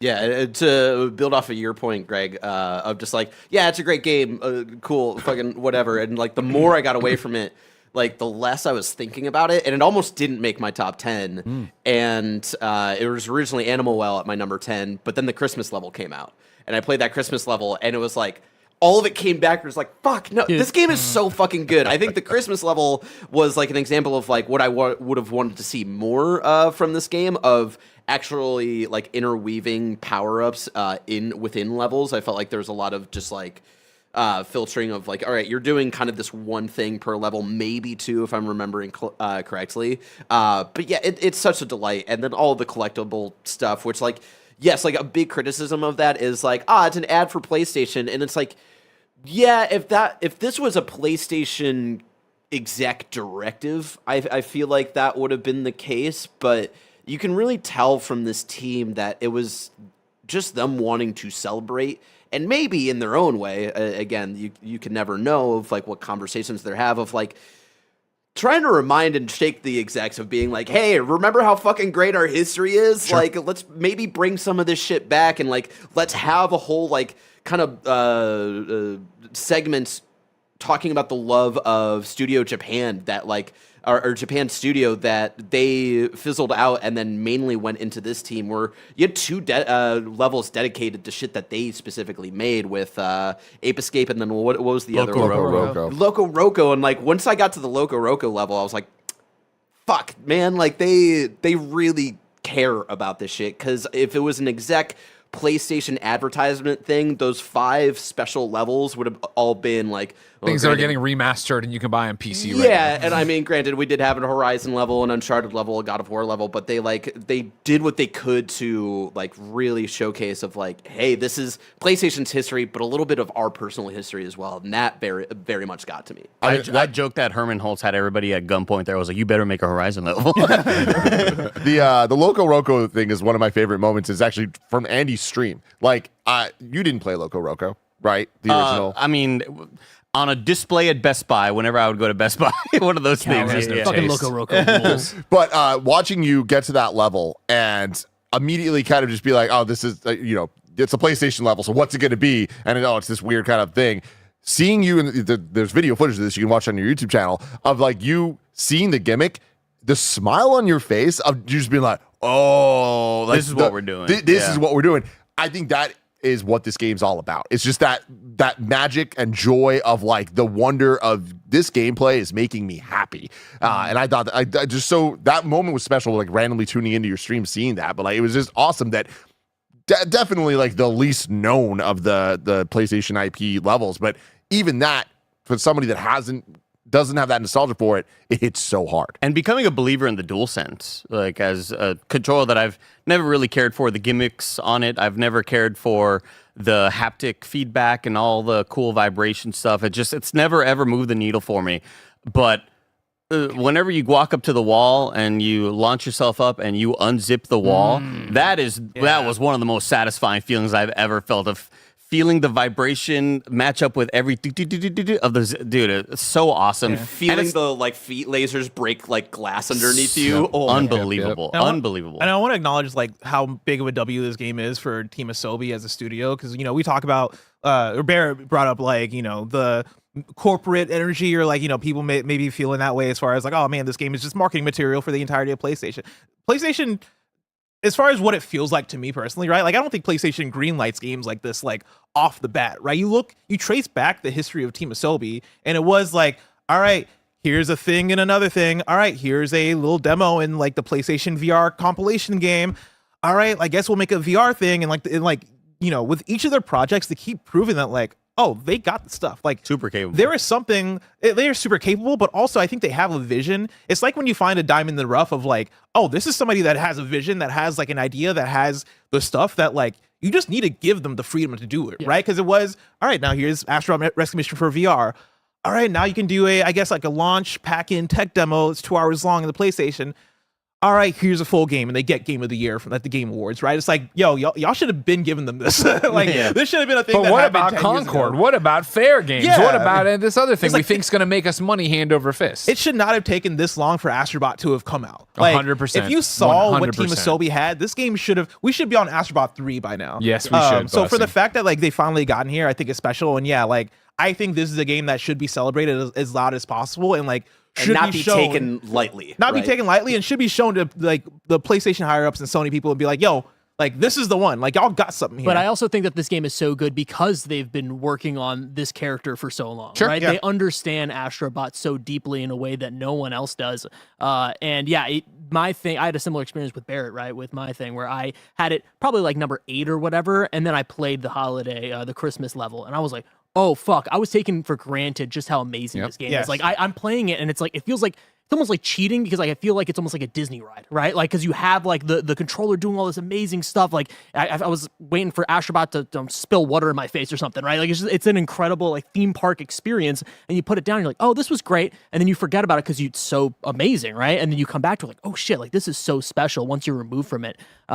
Just what a special experience, and one special one to like share with anybody and everybody, right? Like you can give this to somebody that isn't that much of a gamer, right? Leanza loves video games, but she loves video games in a different way than I do. But as soon as I boot up the game, she's like, let me hold that controller, let me play it, let me actually get into it, because it is just such a beautiful and welcoming experience for everybody of every age group. So yeah, it's not just a children's game. I'm in this, everybody. and I'm in the same camp as Roger and Barrett as far as the Christmas level, like reminding me of, oh man, no, this is special. And I'm kind of with Barrett as far as like, I hope Astrobot 2 does have more levels like the Christmas level. If I'm getting into my 3D platformer brain and like my preference, I guess, as 3D platformers, I like the openness, right? Like I prefer something that has a bit of exploration to it and puzzle solving a bit to it, right? And like I think what we got with Astrobot 1 is like special and like kind of perfectly designed, right? And I love it as like a linear thing, but playing that Christmas level, I think there's something there that I want to see them tap in more into. And just like the amount of polish, like that's insane. Like it's, what was it, 70 people working on this game, something like that. Like 7 animators, every single thing is animated. Every single thing has a secret. Like if you have any combination of ability, there's something there for you to explore. And just that is something that you don't really see many times in games like this. And on top of that, there's no options of performance mode or quality mode. It just works. Looks beautiful. It just works. Looks fucking gorgeous. But maybe let's update it with, let me spin the camera a little quicker. Let me get a little faster camera spin in there. Just fucking your Bro, ADHD brain. Just like I'm trying to see in front of me. It's just like You're not playing a first-person shooter. It's just The field of view 120. Come on. Let me crank some shit up. I'm not even asking for that. Just a simple camera spin, Kenneth Fox writes in and says, as a reviewer, Astrobot was the first 10 out of 10 score I gave. With impeccable game and level design, it was a clear game of the year for me. Congrats, Astro. Daughter says, I back-to-back played Astro Playroom into Astrobot, and it was one of the greatest 1-2 punches of video game experiences that I've played since God of War. Saying all this with a really underwhelming enemy cast as well. Like, this is such a special experience, and I don't even understand what the rhyme and reason was for any of these enemies, and I didn't care. It was just, I did care, but it was like, it was still such an awesome experience. I still stand by gorilla. I still stand by. Yeah, I think, man, Astrobot 2, like, get this game a Dr. Robotnik or a Bowser or like some iconic villain. Give these I think you're still looking for Give these random bots like a mustache or something. You know what I mean? Like give it something weird to do. I need this slime UFO guy to be in the retirement home by the next sequel. Give him a mustache. And then Street Shadow says, Astrobot is my game of the year. It gave me the feeling that I had riding home reading game manuals or when I opened my PS2 for the first time. It's unmatched. So where was it on everyone's list? I think it was my number 4. Number 2. Number 1. Yeah, I had 1. Number 5. Number 3. Number 8, I believe. Somebody said Mike, it was your number 7. Number 7. There we go. Somebody in the comments said, let Nebulax get to that level. That's his name, Nebulax? That's not real. That's not real. Shut up. He has a little name tag. You made that up. It's like the one thing where I'm like, man, yeah, y'all could have gone harder. Yeah, Andy was your number 8. Bless was your number 3, and then Tim, my number 3? 2. Mike, your number 7. My number 10. Roger's number 3. I don't think it was my number 3. Uh-oh. Retabulate. Recount. Oh, 4. Okay. I was about to say. It's like metaphor game of the year. We'll get into the numbers in a second. It's like last year when we got to when we did all of our solo rankings after the fact, and Paris was like, damn, I forgot to put Star Wars on the list. I was like, Paris, come on. We needed you there. So I will say, like, in Hill. terms of forgetting to put things on the list, I really blanked on Neva. I messed up on that one. No! Yeah, it deserved to be there, but I messed up Speaking on of all that. the individual always one. lists, We're in the going- chat, Neo Aoshi says, I need to know where Helldivers 2 was on everybody's lists. When are we talking about personal lists? Throughout this week, we're going to be doing all of our top 10 Game of the Year list on Gamescast. So stay tuned. Throughout the week, we'll be getting through those different combinations of this panel is going to get together and talk about our individual Maybe lists. some of that changes depending on a Switch 2 reveal. We'll have to see. So, you'll hear from us throughout the day. But the idea is by the end of this week, you'll know all of our personal topics. We're redoing this fucking episode because, Tim, you fucked me on Neva, Tim. I did. Wednesday's Gamescast is at 4 p.m. too for something cool. Very, very cool stuff happening on Wednesday. But enough about the future. Let's talk about the now. Barrett, talk to me about the numbers. Roger Picorni, do you know what one of my favorite courses I took in college was? Acting. That's right, Statistics 101. Welcome, everybody, to your yearly statistics breakdown for Kinda Funny's Game of the Year. First, we're going to break down the points of our top 10 list. Then we're going to get into one honorable mention, because obviously the rest of the week we're going to be talking about the overall personal list of a bunch of honorable mentions. Then we got some fun facts and all that good stuff. So, for our top 10 list, let's bring it back up here. For number 10, Call of Duty, Black Ops 6, and Tekken 8. Both of those came in at number 10 with 12 points, which I think is the lowest amount of points a number 10 game has ever had. So there's going to be kind of a story here of how split we were this year. At number 9, Dragon Age The Veilguard coming in with 13 points. And then 9 Souls with 14 points. Wow. And then Hades 2 Early Access with 15 points. And then number 6, Animal Well with 17 points. It was real close for a long time. All our placements mattered. And as every year, Andy Cortez is always the last person to vote. But he voted on time this year. I will give him that credit. Honestly, I forgot it was that day when Roger was like, "Andy, you can figure out your top 10 yet?" I was like, "No, not yet, man." And I looked at the calendar. I was like, "It's today." But compared to last year's, he actually sent it in on time, because I sent in a due time and he gave it in 5 minutes before. Nice job. Yeah, so Thank you. round of applause to Andy. There are so many different versions of this list. I think at one point, Tekken 8 wasn't on here. Like I said, the only 2 games I did not guesstimate possibly being on here were Tekken 8 and 9 Souls. And so it's funny with that intro video using the Tekken music. I had selected that music 4 months ago, and then it just so happened that Tekken 8 came in at number 10. So I was like, oh, this is perfect. Now I can just use this song to go right into Tekken 8, which was fun. Very close with the bottom half of our list. Then we have number 5 with Prince of Persia, The Lost Crown, and Elden Ring Shadow of the Erdtree, tying with 19 points, so still very close to the rest of the list here. And now we start to see a little bit of a jump. 4 with Balatro coming in with 26 points. Metaphor Refantasio coming in at number 3 with 29 points. Final Fantasy VII Rebirth coming in at number 2 with 34 points. And Astrobot coming in as our game of the year with 52 points. So not as of a commanding lead as past years like God of War, Ragnarok, or Tears of the Kingdom, but a pretty sizable lead. And yes, as usual, not always, but as usual, it was the one game that was on everybody's list. And I decided to do a little bit of an experiment once I saw these final results, because everybody, in our Reddit and YouTube comments are always like, oh, it's going to just be the one game that's on everybody's list. That's the only reason why these games win Game of the Year. And so I did compare Astrobot to a year like Ratchet & Clank Rift Apart, where Ratchet & Clank also won Game of the Year for 2021. That being another game that was on everybody's list. And there is a stark difference there. I took away points from both games that weren't on a person's list that was top 3 or higher.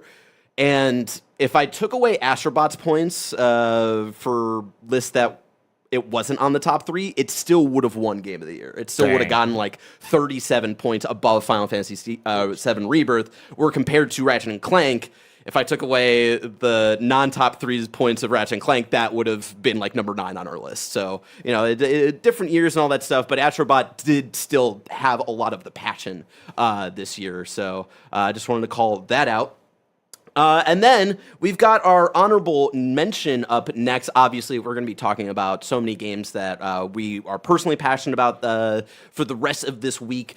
This game that we're going to shout out as the official honorable mention, we can also save for those conversations as well. Again, I just pre-made a lot of videos, so I wanted an excuse to play this video that I made 3 months ago. For our official honorable mention, coming in at 11th place with 11 points, just one fucking point away from getting onto our top 10 list. It was Persona 3 Reload. Whoa! Let's fucking go. Wow. Let's fucking go. I could tell by his inflection. That's what it was going to be. Fuck Helldivers 2. Let's go. We did it. We knew Barrett. The chat's been killing me with that. Is this your first time watching Kinda Funny content? I'm the only person who plays Helldivers. Of course, that didn't make the list. Damn, I should have been higher. Yeah, That's it was very close. There was a little bit of time where it was on the top 10, and I knew it was like sitting right at 10, and I knew I was like, it's not gonna hang. But I made that video like months ago, thinking it might have a chance of being in our top 10. I just wanted an excuse to play that. So with that being our official honorable mention, let's get into some fun facts to round this out. Something that was fun. I know the Reddit has been doing their kind of funny community subreddit game of the year for the last 2 years, I believe, where a bunch of people vote. I think it's a similar voting system to ours. The top 5 of the Kind of Funny subreddit game of the year was almost identical to the top 5 of our game of the year. They don't do ties, but their top 5 was Elden Ring, 4 Balatro, 3 Metaphor, 2 Final Fantasy VII Rebirth, and 1 Astrobot. Wow. So I found that very funny seeing those results all come together. So that was a fun first fun fact for you there.